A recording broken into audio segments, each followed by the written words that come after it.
Good morning, Richard Eckley here. Happy Tuesday morning to you. We're on a Tuesday, so we're on a Wealth Tuesday on your 4 keys to a healthier, happier you. And I was listening to a Warren Buffett training. He's a multi-billionaire, one of the richest men in the world when he was a couple of years ago. He made his money through stocks and shares. And he was saying how he always thought long-term thinking. Whenever he got investments, he always thought long-term. You see, what he'd do, he wouldn't just go and find the latest thing to do. He would wait, and he said he used to get offered hundreds of different investment opportunities, different businesses people wanted him to invest in.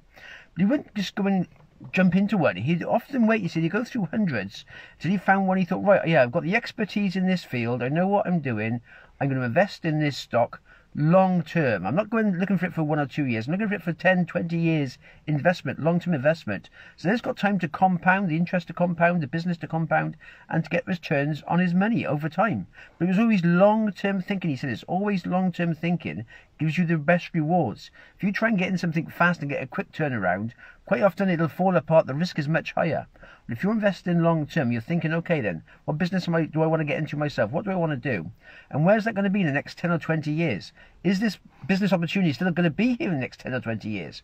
So it's thinking to yourself, okay then, whatever I want to do in my life, what am I going to do long term? What do I still want to be doing this in 10 or 20 years? Is this something I'm getting into now? I'm excited about it now. But if you think, okay, in 10 years, am I still going to want to be doing what I'm doing now? Or even want to be doing something else? So once you start to think of yourself, then okay then, long term, what am I want to do? If you're said currently perhaps you're an employee at the moment, you're thinking, do I still want to be an employee in 10 years' time doing this same job? Maybe you love it, so you're fine, think, yeah, I'm getting some good money, it's turning over, I feel quite secure with the job, then you're happy as you are. If you're thinking, well, I'd like something else, perhaps I'd like to earn some more money, or I'd like to challenge myself and learn a new skill, then you think, what industry can I get into that's going to be here in 10 or 20 years' time, and that I'm going to continue to grow in this industry and improve myself so that my income will rise as I improve my skill base.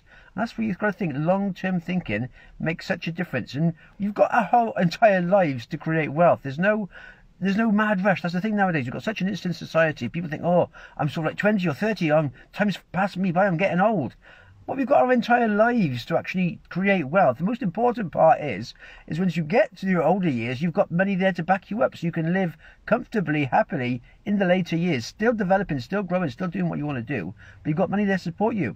If you're sort of doing the high risk, high returns like risk if you want to, that's a high pressure one, and sometimes you can get a lot of money and then lose it all and you're gone. I remember a great story years ago, was Solon. I'm going back now in brilliant enough prehistory. Solon was one of the great philosophers in Greece, and he was saying that he was talking to the king at the time. He'd been invited around Egypt and everywhere else in these ancient times, and the king there was saying, look at me, how great I am, I have all this wealth, all this power, look how wonderful, I must be the most famous person in the world. And Solon said, well, yes, it's great, you have it now, but in years to come you may not have this. And he said, oh, that's a ridiculous thing, I'm the most powerful man, I'm the king of this area, I've got the most money, my treasures are huge, I'm the best there can be. And then in a few years' time, he was attacked and he lost all his power and he's put in prison. So it all changed. So it's not what you've got now that counts. It's what you're developing for your future, what you're going to look after yourself, what you're going to develop for yourself in the future. Means then you've got security, you then got control of your life. You're putting things in place for the future. So it's always long-term thinking is always much more important than short-term games and gains even. And you can then move yourself towards it. There we go. Happy days. Have yourself a good one. All the best for now.